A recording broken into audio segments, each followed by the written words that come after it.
São 8 horas e conforme a gente combinou, nós vamos começar um bate-papo aqui no Facebook. E é um prazer, uma grande alegria para mim ter recebido esse convite para estar aqui junto com vocês aqui nessa terça-feira, né? Na verdade, eu não tenho a pretensão de fazer uma palestra, mas a ideia é a gente bater um papo, a gente conversar um pouquinho e gostaria, né, de tá agradecendo aí o convite do Sidney e a presença de vocês. A gente está com o chat aberto, então a qualquer momento aí, se alguém quiser fazer alguma colocação, quiser fazer alguma pergunta, alguma observação a respeito do que a gente está falando, do que a gente está abordando, tranquilo, pode mandar aí, né? Cada pessoa que vem aqui fazer esse bate-papo, fazer essa palestra, acaba tendo um jeitão bem particular e com certeza bem próprio de abordar essa imensidade aí de temas que a doutrina espírita nos faculta, né, dentro de toda aí a abrangência dela. Então, se alguém estiver por aí, me dá um oi para a gente saber que vocês estão comigo, tá?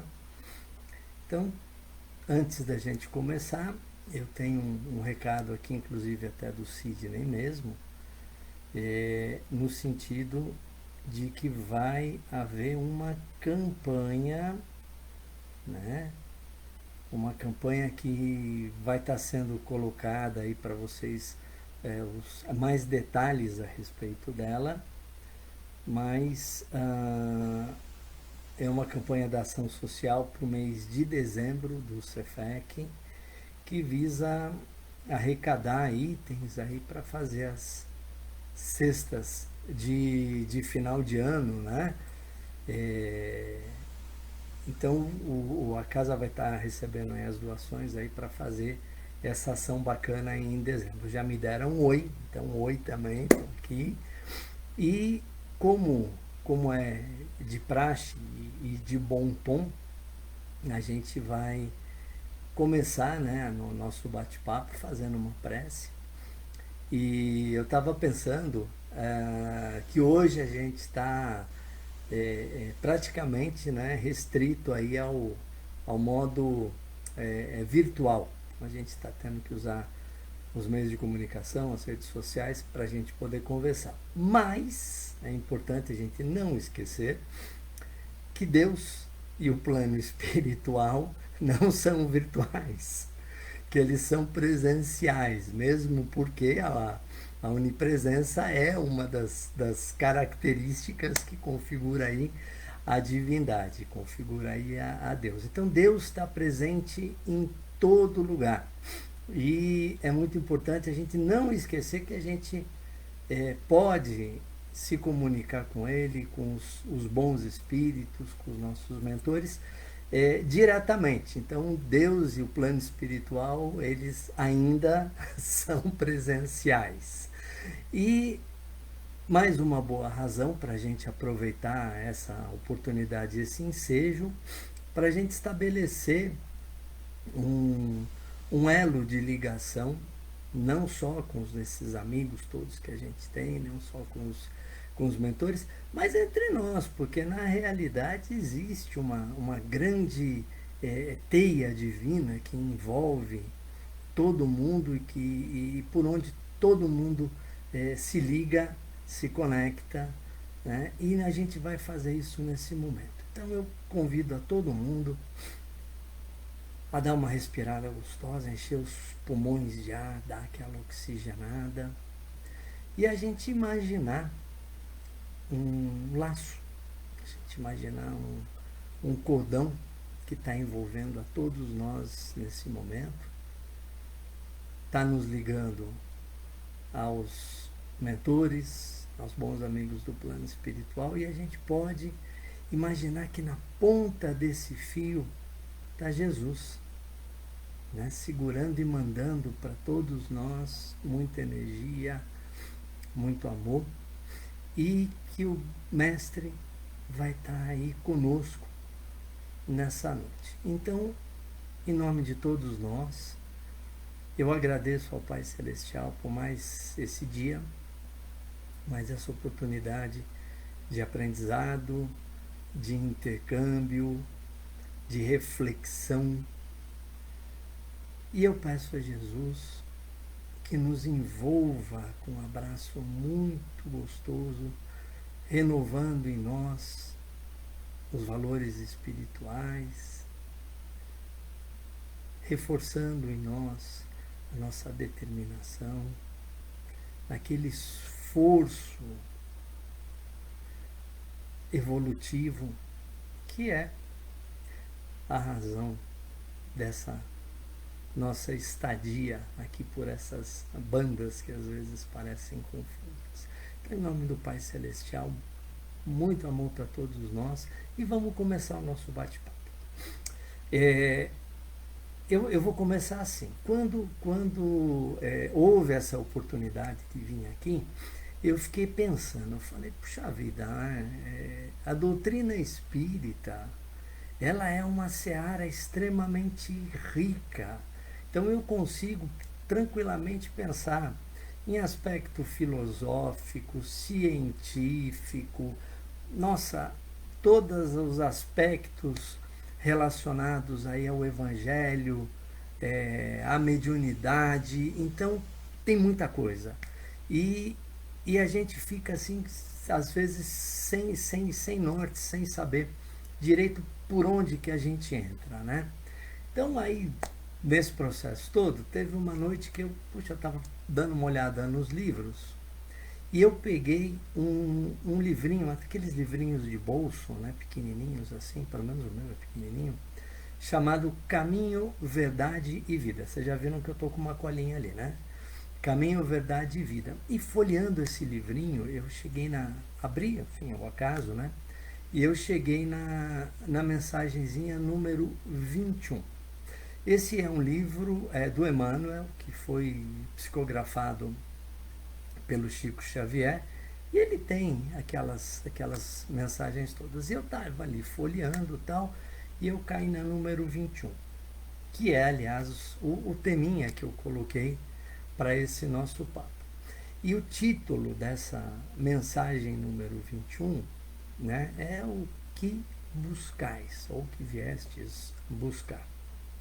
E Emmanuel, desenvolvendo esse título, né, ele começa dizendo assim: Jesus, voltando e vendo que eles o seguiam, disse-lhes: o que buscais? Isso aí está em João 38. E o Emmanuel começa a falar a respeito das buscas que a gente faz durante a nossa vida. E no final da mensagem ele coloca a seguinte frase: ninguém ouvide a verdade de que o Cristo se encontra no umbral de todos os templos religiosos do mundo, perguntando com interesse aos que entram: o que buscais?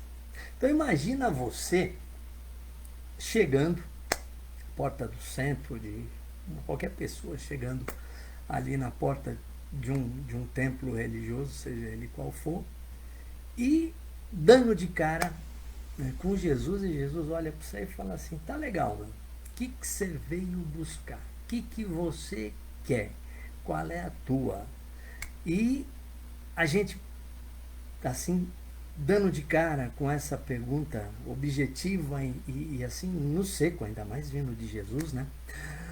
A gente fica pensando: o que eu respondo? No primeiro momento, parece ser uma pergunta simples, mas quando você começa a olhar ela com um pouco mais de cuidado, você vai perceber que não é tão fácil responder essa pergunta assim de cara, de uma maneira tão objetiva quanto a maneira como foi perguntada, né?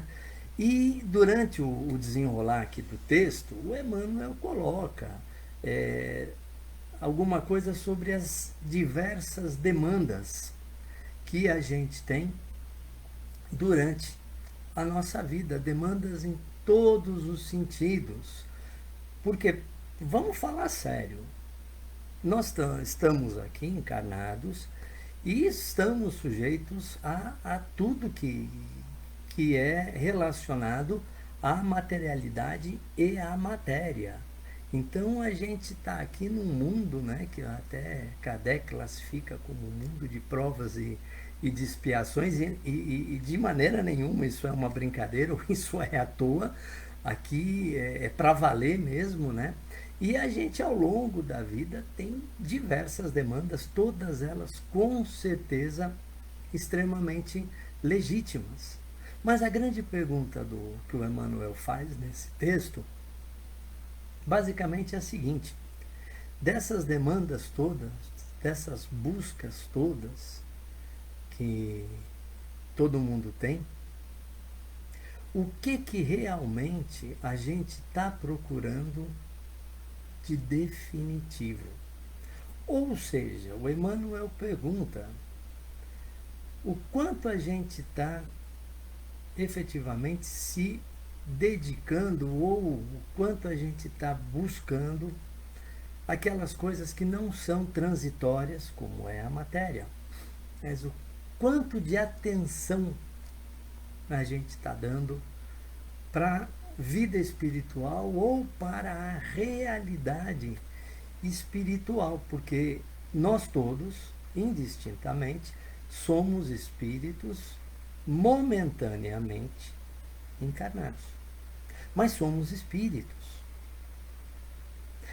E se nós fôssemos, digamos, não espíritas ou espiritualistas, mas se nós fôssemos pessoas materialistas, as nossas buscas, com certeza, seriam outras, e as justificativas dessas buscas, com certeza, para quem não acredita que depois dessa vida não tem outra, aquilo de imediato, essas conquistas próprias da matéria são as conquistas legítimas. Mas a partir do momento que a gente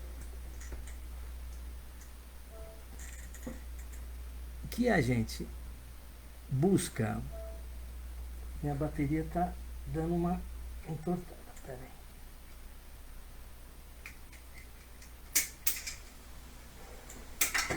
Vou fazer uma mexida assim.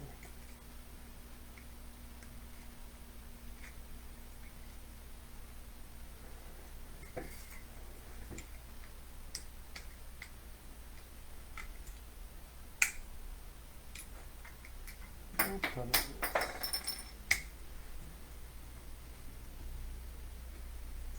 acho que agora vai, desculpa aí. Então, voltando aí ao meu tema, né? Esse interesse da gente pela vida espiritual. O que a gente está efetivamente aí dedicando de tempo e de energia para conseguir o mais rápido possível entender essa nossa realidade espírita e estar buscando aí os nossos caminhos já nesse mundo, né? E a gente vai falar um pouquinho a respeito de o que a doutrina espírita, o que o espiritismo pode ajudar a gente no sentido de dar um norte para essa nossa busca. Então eu vou começar a tocar minha colinha ali, como eu já falei, pegando aqui uma definição de Kardec mesmo do espiritismo. Então Kardec diz para nós o seguinte: o espiritismo é ao mesmo tempo uma ciência de observação e uma doutrina filosófica. Como ciência prática, ele consiste nas relações que estabelecem entre nós e os espíritos. Como filosofia, compreende todas as consequências morais que decorrem dessas mesmas relações. Desculpa.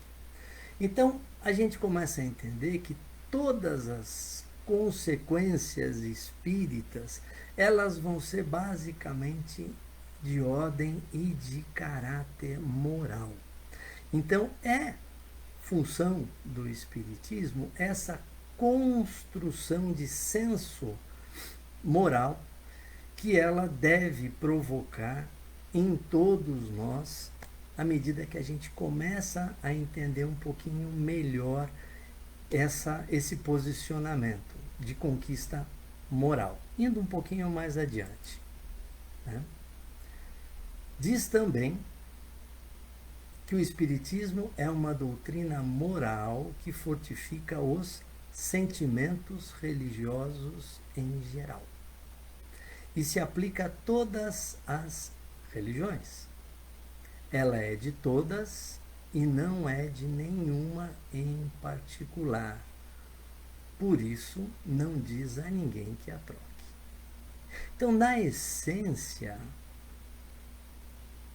a doutrina espírita, ela é uma doutrina de acolhimento, porque ela é tão democrática, ela é tão abrangente, ela é tão extensa, que ela não quer nem sequer que você se torne espírita. E, de fato, a gente vê nas casas espíritas, nas palestras, nas reuniões aí de passe, uma série de pessoas que não são católicos, são bandistas, são protestantes, são, enfim, pessoas de outras escolas religiosas que continuam, né, militando lá, frequentando as suas crenças, mas também que de vez em quando vão tomar um passezinho, vão ver uma palestrinha lá e são extremamente simpáticos à doutrina espírita e aos valores que ela professa e que ela propaga. Então, para a gente ter, na realidade, acesso a esses benefícios de construção moral, a gente não precisa nem ser espírita. E a doutrina espírita também tem um outro caractere, né? Justamente por essa abrangência. Ela deixa a cada um a liberdade de adorar a Deus à sua maneira e de observar as práticas ditadas pela sua consciência. Pois diz também que Deus leva mais em conta a intenção do que o fato. Isso Kardec dizia lá na Revista Espírita em 1862. Então aí a gente vê que as leis divinas, elas estão, como diz a questão 621 do Livro dos Espíritos, elas estão gravadas na nossa consciência e são um benefício que o pacote traz já de fábrica quando os espíritos são criados. Só que a gente vai conseguindo acessar essas leis morais, essas leis naturais, à medida que a gente vai evoluindo, que a nossa compreensão vai se dilatando, né? E aí a gente tem uma série de perguntas e de questionamentos que acompanham a evolução da humanidade, eu diria assim, desde sempre. E são aquelas perguntas que eu chamo de perguntas de $1 milhão, né? Que a filosofia, a ciência, a religião tentam responder, acredito eu, que desde sempre. Então vamos à primeira pergunta de $1 milhão. De onde eu vim?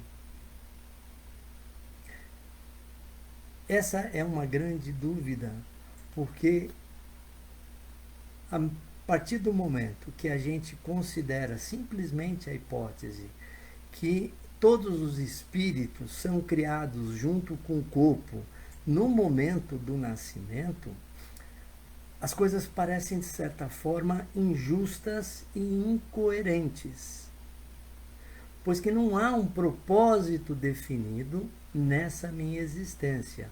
E a gente consegue pensar também, dentro desse raciocínio de incoerência, como é diferente, né, a vida, ou seria diferente a vida, para uma pessoa que viveu até seus 70, 80 anos, para uma pessoa que viveu até seus 30 anos, para uma pessoa que viveu 10, 15 minutos. E também fica estranho a gente pensar que a todo instante as criaturas estão começando a partir do zero absoluto. E dessa, onde é que ficaria, no caso, né, essa hereditariedade histórica, essa construção feita ao longo de tantos milênios, né, de vida nesse planetinha chamado Terra. Segunda pergunta de US$ 1 milhão, ela é bacana, porque ela diz o seguinte: por que eu vim? Precisa ter uma razão maior do que simplesmente a vida em si mesma. A mesma incoerência se apresenta se nós considerássemos, né, a vida por si só. Então, por que eu vim? Por que uma pessoa nasce com tantas dificuldades, com tantas limitações, enquanto que outras acabam tendo uma vida muito mais tranquila? Existiria alguma questão meritória por trás dessa diferença tão grande que existe entre as pessoas? E por quê? Por que vir para um mundo aí com tanta dificuldade, com tanto sofrimento, para de repente, amanhã, depois, daqui a 1 ano, daqui a 2, simplesmente desaparecer? Também não parece bom senso.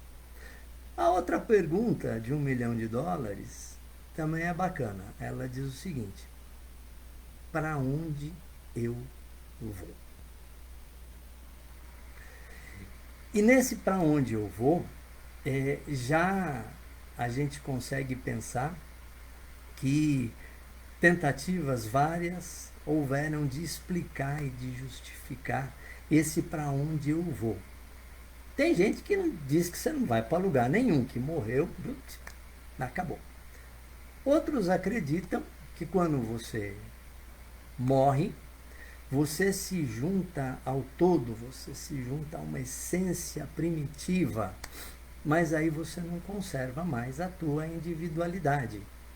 E tudo que você passou, tudo que você aprendeu, tudo que você viveu? Não.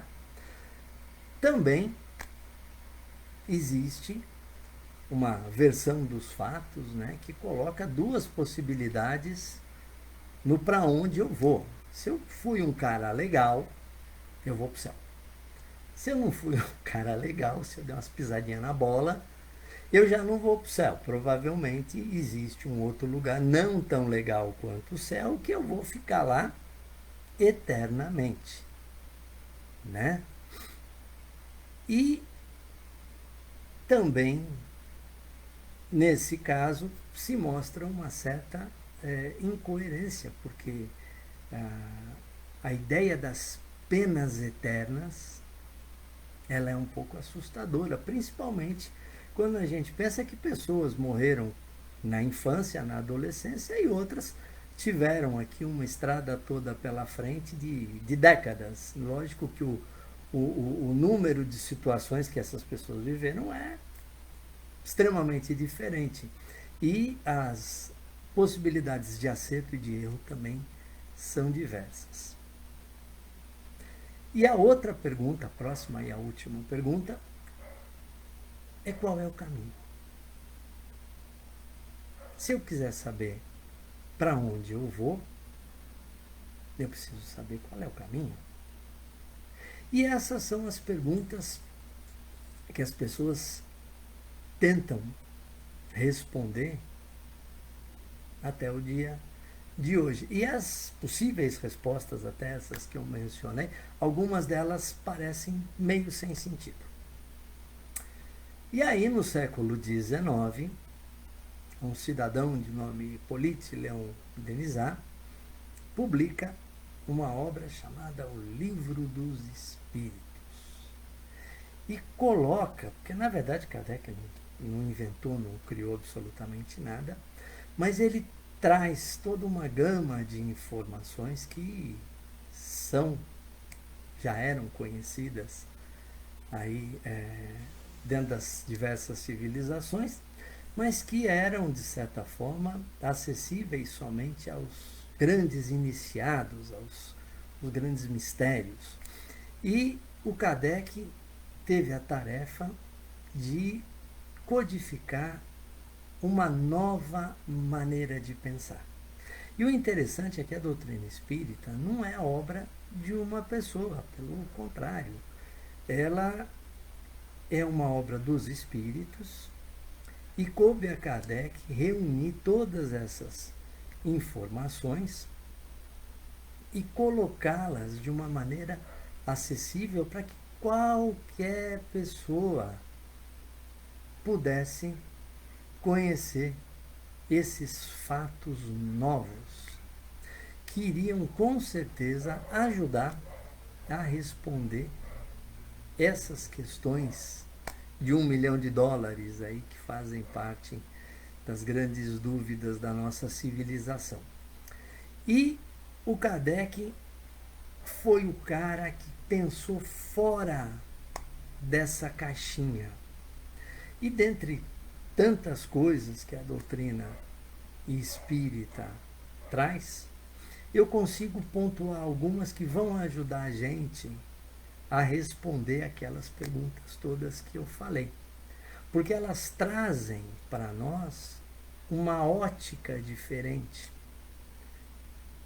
um ponto de visão distinto, que nos coloca fora dessa realidade unicamente material do mundo em que momentaneamente a gente está vivendo. Então vamos lá. Então eu vou pontuar algumas dos dizeres de Kardec que vão ajudar a gente a conseguir chegar às respostas dessas perguntas que eu fiz. Então vamos lá. Primeira coisa que o Kardec traz, e que efetivamente não é nenhuma novidade dentro da história da civilização humana, não é nada mais, nada menos do que a reencarnação. E através da reencarnação, dilata-se toda a nossa visão de mundo, dilata-se o nosso propósito de construção. Então, olha que bacana, através da reencarnação, dilata-se também o senso de justiça divina. Porque seria meio estranho que Deus definisse a sorte definitiva, né, de um espírito num período tão curto de existência física. Então, através da reencarnação, a gente percebe a abrangência da justiça divina, que permite e que concede a todos nós quantas oportunidades forem necessárias de voltar, de rever aqueles pontos em que a gente não foi legal, de rever as matérias que a gente não conseguiu assimilar e de refazer as provas. Também através da reencarnação, a gente consegue entender a trajetória do espírito lá desde os primórdios, desde quando ele adquire a consciência e o livre-arbítrio. E começa, como individualidade, a construir a sua história pessoal, através da responsabilidade pelos seus atos, sejam eles bons ou sejam eles maus, né? Então, através da reencarnação, a gente percebe que nós temos uma vida composta por diversas existências, diversas etapas e diversos capítulos. E nos dizem os espíritos que a nossa verdadeira pátria é a pátria espiritual. E que o tempo que a gente passa na matéria equivale a uma pequena fração de segundo dentro da vida de um espírito. E existem duas coisas também que a gente tem muita dificuldade de assimilar. Até porque são conceitos que fogem daquilo que nos é pertinente. Infinito e eterno. São duas coisas que a gente tem muita dificuldade de conseguir, né, entender, de coisas que são extremamente distantes dessa nossa compreensão. Né? E o Espírito, ele é eterno. Né? Então a reencarnação é a primeira das pedras fundamentais aí para conseguir responder aquelas perguntas que eu fiz. Então, sim, vivemos uma vida de muitas existências. E a cada existência a gente vai adquirindo e refinando a nossa consciência e a nossa construção moral. Tá? Segunda coisa, que também não é segredo para ninguém, que Kardec trouxe com muita clareza, é a comunicabilidade dos espíritos. Que também não é novidade. Se a gente for pegar os oráculos, né, gregos, os sacerdotes aí, dos tantos egípcios, tal, isso era uma prática extremamente comum, o intercâmbio entre os dois mundos. Né? E aí a gente começa a entender um pouquinho a questão da mediunidade. E nos diz no Livro dos Espíritos, Kardec, que todos nós, em grau maior ou menor, a gente tem a mediunidade como um aspecto fisiológico da nossa construção. E, voltando lá ao Livro dos Espíritos, na 459, Kardec pergunta, né, até que ponto os espíritos interferem aí na nossa vida cotidiana. E dizem os espíritos em resposta, muito mais do que imaginas. Então esse intercâmbio entre os dois mundos, ele não acontece só na sessão mediúnica lá no Centro Espírita ou aonde você quiser. Ele acontece a todo o instante, porque como eu falei, volto a repetir, nós também somos espíritos.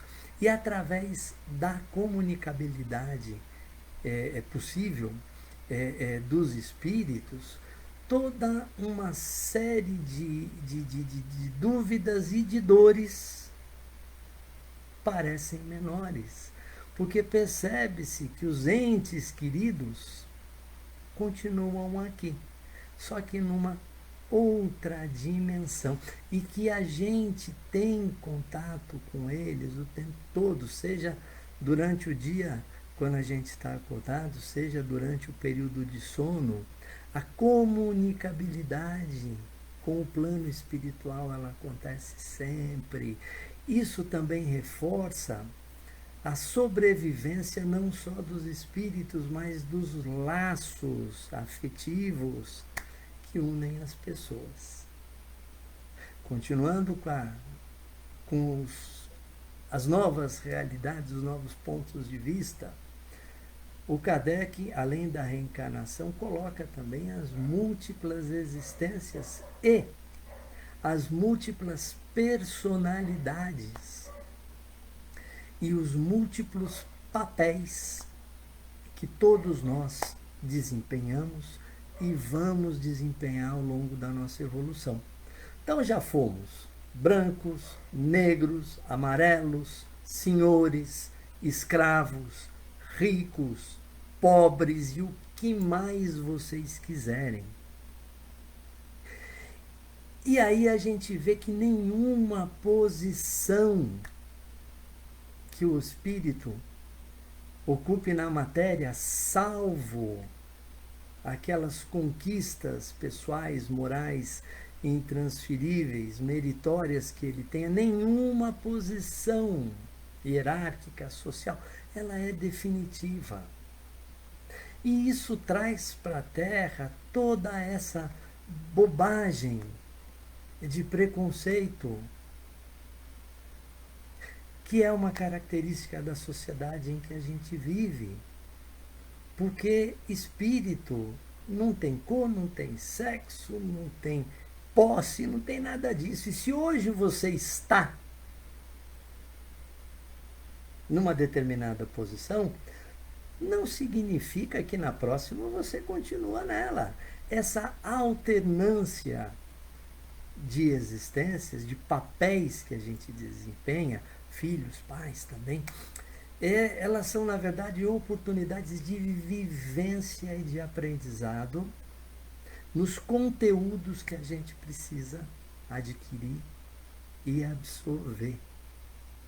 Então, nós não somos, nós estamos numa determinada situação, numa determinada posição, no agora. Na próxima, quem sabe? É ou não é? Também é importante a questão da sobrevivência do espírito, que coloca por terra a ideia de que morrer acabou, o que é uma incoerência. A gente pensar que o espírito é eterno tira um pouco dessa ansiedade, né, e desse apego a essa vida material, que merece o nosso respeito, mas ela vai terminar. Inclusive, quando a gente nasce, o cronômetro começa ali a contar e o tempo não para. Então, a única certeza que a gente tem na vida é que a vida física, mais dia menos dia, ela termina. Então, essa passagem, essa desencarnação, ela é uma realidade absoluta que vai chegar para todos nós. E a sobrevivência do espírito é, sem dúvida, um consolo, é, sem dúvida, um conforto, né? E ainda mais se a gente pensa que vai haver, o que haverá, um reencontro com os amigos, com os seres que a gente amou, que a gente ama, né? Porque sobrevivemos à desencarnação. E uma outra coisa bacana, e pode ser para onde eu vou, também diz respeito à pluralidade dos mundos habitados, né? Já dizia Jesus, tem muitas moradas na casa do meu Pai. E outra coisa que às vezes a gente esquece, que o planeta Terra e que nós não somos de maneira nenhuma a primeira experiência criativa de Deus. Nós não somos o test drive de Deus. Deus, aí que vem aquelas duas palavras, cria incessantemente desde sempre, né? E sendo o universo infinito,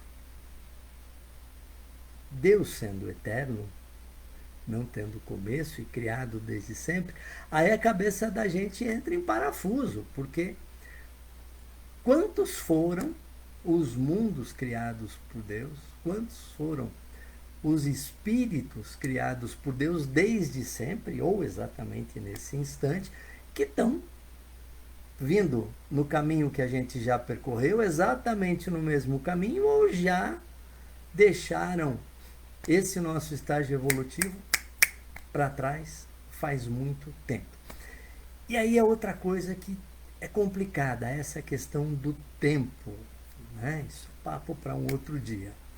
Mas a gente não é a primeira experiência criativa de Deus no universo. E incontáveis, eu prefiro usar essa palavra, mundos, incontáveis espíritos estão aí rodando. E o Kardec, ele fez uma coisa bacana. Didaticamente, ele fez uma classificação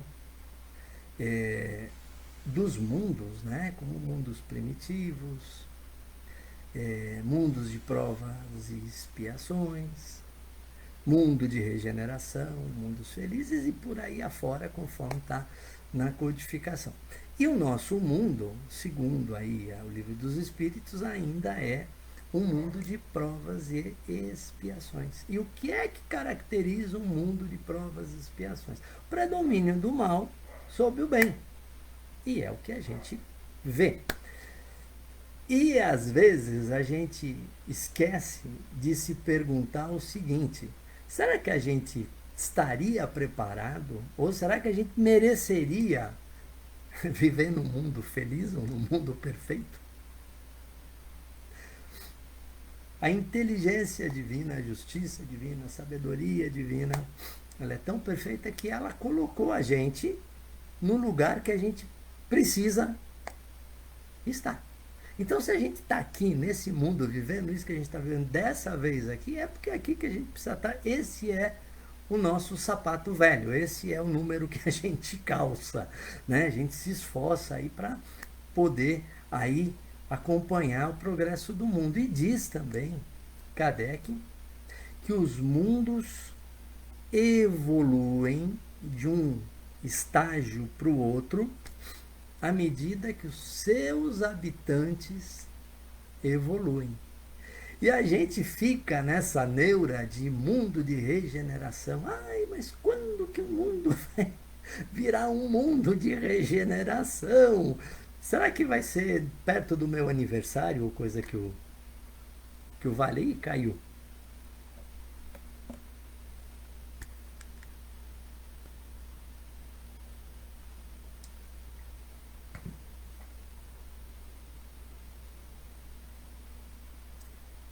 Então,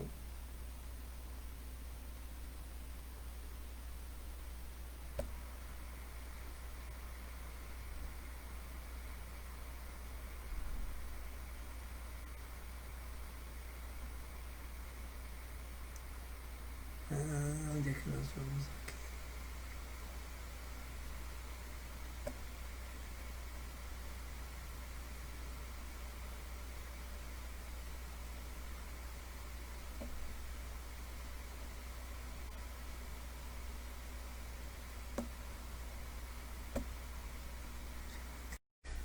Entrei de novo.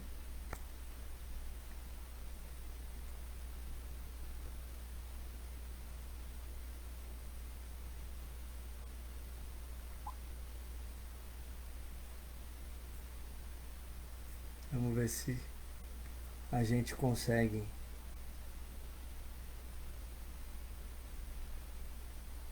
chegar aqui junto.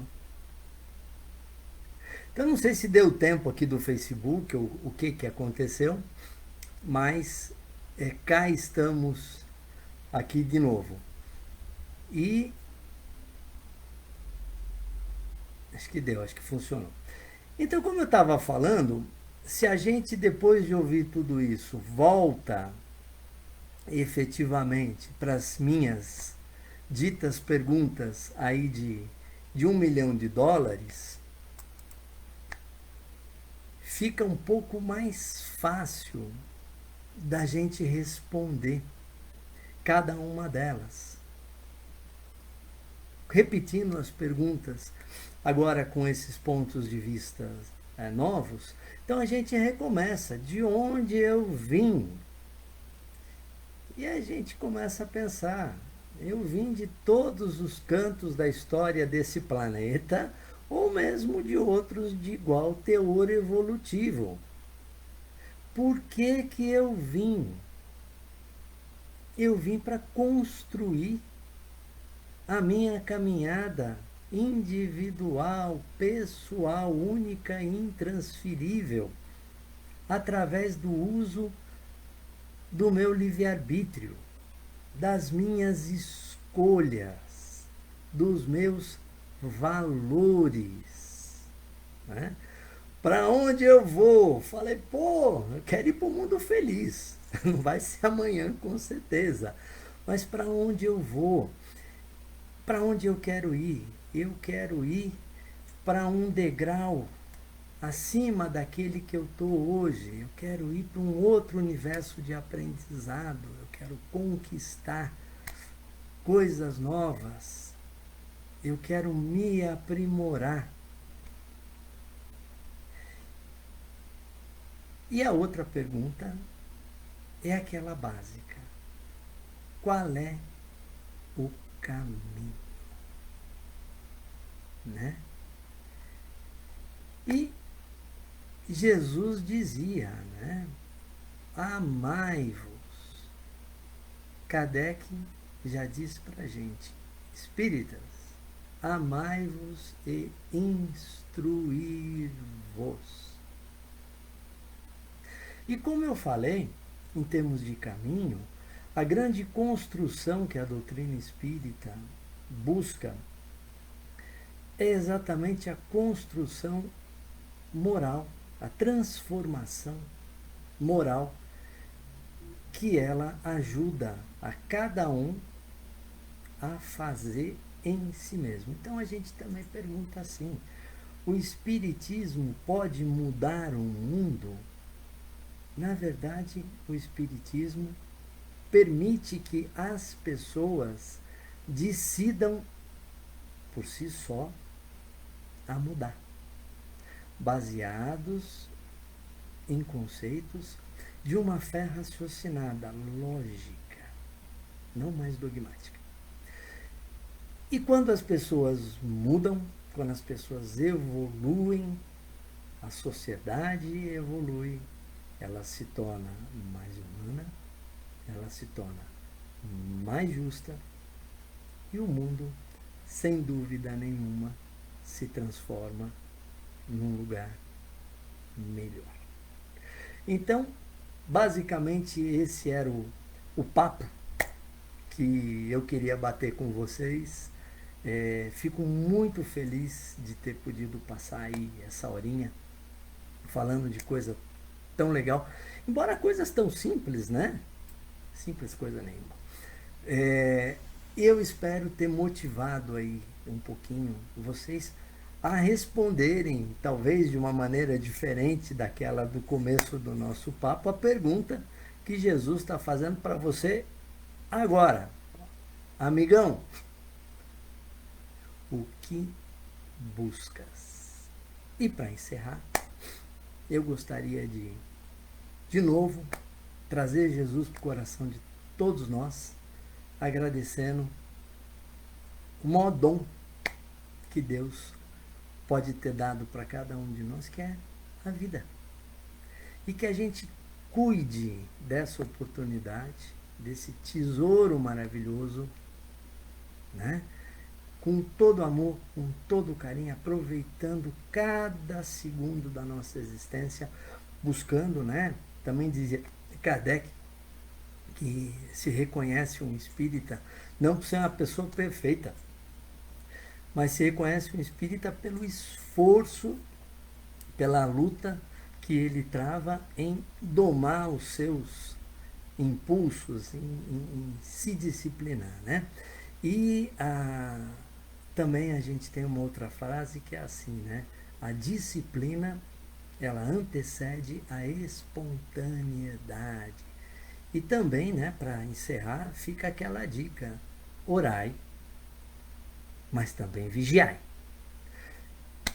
Agradecendo a Deus, nosso Pai Celestial, tudo aquilo que Ele tem nos dado, que a gente saiba compreender todas essas lições, tirar proveito de todos os momentos da nossa existência, sabendo entender e compreender não só os momentos felizes de alegria, mas também aqueles momentos em que nós somos postos à prova, que nós somos testados e que nós temos que dar o melhor de nós. É o momento do testemunho e é o momento que a gente mostra que a gente aproveitou e que a gente aprendeu.